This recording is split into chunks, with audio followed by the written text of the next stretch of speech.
안녕하세요. 김태현 목사입니다. 뚜벅뚜벅 메시지. 오늘은 크리스찬으로 사는 법 5번째입니다. 기대가 무너질 때 믿음은 어디에 있는가?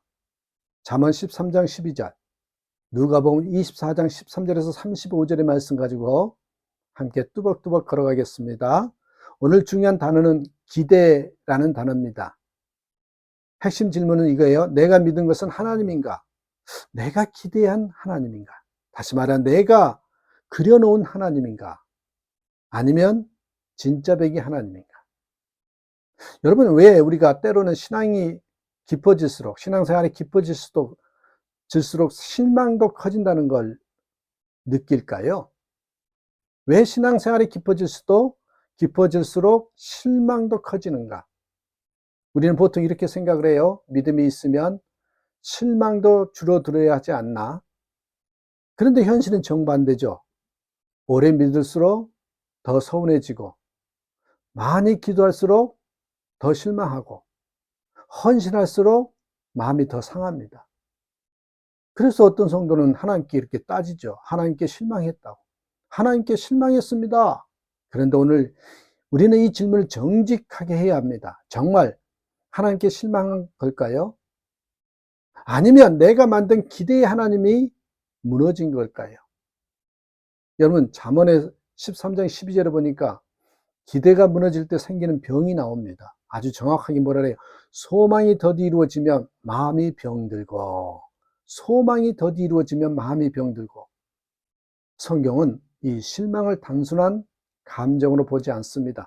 기대가 무너질 때 마음 전체가 병든다고 말합니다. 왜냐하면 기대는 단순한 바람이 아니라 이 신뢰의 방향이기 때문입니다. 자, 여러분, 누가복음 24장을 보시면 엠마오의 제자들이 나오죠. 엠마로 내려가던 두 제자가 있어요. 이들은 예수님을 사랑했고 예수님을 따랐고 예수님을 믿었습니다. 그런데 그들의 고백을 들어보십시오.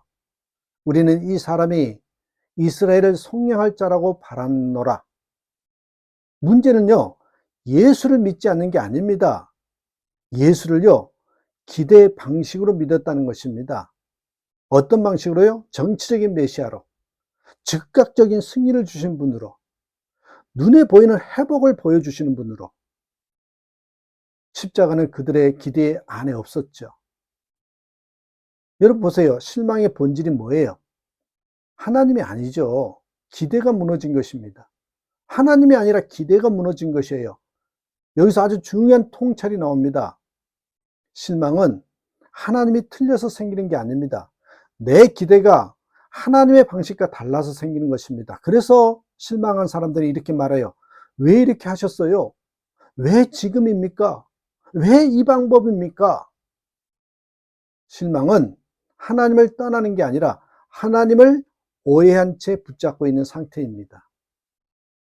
왜 우리는 이 기대를 붙잡는가? 한번 생각해 보십시다. 인간은 기대 없이는 살 수 없는 존재거든요. 그래서 우리는 하나님을 신뢰하기보다 하나님을 예측하려 합니다. 이렇게 기도하면 이렇게 응답하시겠지. 이 정도 헌신하면 이 정도는 주시겠지. 여러분 보세요. 이 순간 하나님은 주권자가 아니라 관리 대상이 되어버립니다. 이게 바로 신앙의 가장 은밀한 우상이지요. 여러분, 실망한 제자와 함께 걸으시는 그 예수님의 동행, 여러분 놀라운 장면이 나와요. 계속 이어서 보시면 부활하신 예수님은 실망한 제자들을 책망하지 않으셨어요. 어떻게 하셨어요? 그들의 속도에 맞춰서 걸어주십니다. 동행하셨어요. 질문을 들어주시고 성경을 풀어주시고 떡을 떼는 자리까지 동행하십니다. 왜냐하면 하나님은 기대가 무너진 자리에서 이 관계를 회복하기 원하시기 때문입니다. 그렇습니다, 여러분. 성숙한 믿음의 전환점은요, 이 기대에서 신뢰로 바뀌는 거예요. 성숙한 믿음은 기대가 없어지는 믿음이 아닙니다. 기대의 주인이 바뀌는 믿음입니다. 뭐예요? 이렇게 해 주실 것이다. 아니에요. 어떻게 하시든 신뢰한다. 그게 정답이에요. 이때 신앙은 여러분 보세요. 조건에서 관계로 이동을 합니다.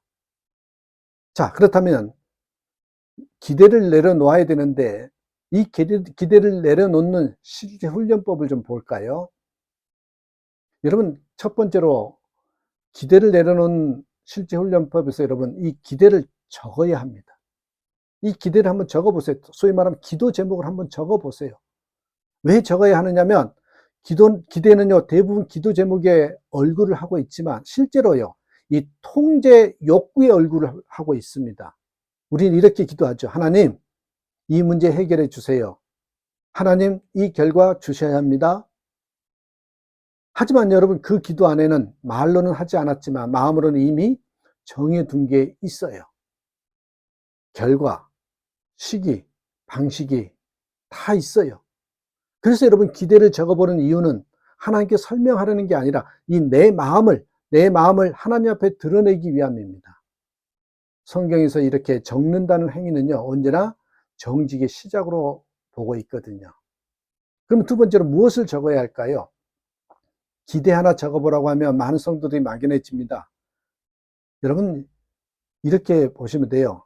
이 결과, 첫 번째는 결과예요. 이 일은 반드시 잘 되어야 한다. 이 관계는 회복되어야 한다. 이 문제는 해결되어야 한다. 이 되어야 한다, 되어야 한다라는 단어가 붙는 순간 이미 기대가 붙어 있는 거죠. 그죠? 결과. 두 번째, 시기입니다. 시기, 타이밍이에요. 이번 달 안에, 올해 안에는, 이 나이에는. 여러분, 하나님보다 달력과 시기를 더 자주 보는 영역이죠. 세 번째는 이런 방식이에요. 이 사람을 통해서, 이 방법으로, 이 길밖에는 없다. 이때 하나님은 주권자가 아니라 수행자가 되어버리잖아요. 그래서 이 세 가지 중에 하나라도 붙잡고 있다면 그게 바로 우리가 오늘 내려놓아야 할 기대인 것이죠. 여러분, 왜 이 기도가 포기가 아닐까요? 많은 성도들이 두려워합니다. 이렇게 기도하면 하나님 정말 안 주실까 봐. 그래서 분명히 말해야 됩니다. 이 기도는 포기가 아니에요. 체념도 아니에요. 이 기도의 핵심은 이겁니다. 결과를 포기하는 게 아니라 결과를 통제하려는 나를 내려놓는 것이에요. 우리는 신학적으로 말하면 이 기도는 주권 고백이라고 합니다. 주님, 제가 왕처럼 정해놓고 주님께 실행을 맡겼던 걸 내려놓습니다. 이건 믿음이 약해진 게 아니라 믿음이 쑥쑥 자라 성숙해지는 순간입니다. 기대를 내려놓으면 여러분, 아무것도 기대하지 않는 사람이 되는 게 아닙니다. 오히려 하나님 자신을 기대하는 사람이 됩니다. 그래서 마음이 가벼워지고요, 실망이 줄어들고요, 믿음이 단단해지는 것이죠. 기억하십시오. 믿음은 기대가 아니라 신뢰예요. 믿음은 하나님이 내 기대를 채워주시는가의 문제가 아니라 내가 하나님을 신뢰하는가의 문제입니다. 그래서 여러분, 한번 이 질문을 마음에 품어 보십시오. 내가 믿는 것은 하나님인가? 아니면 내가 기대한, 내가 그려놓은 하나님인가?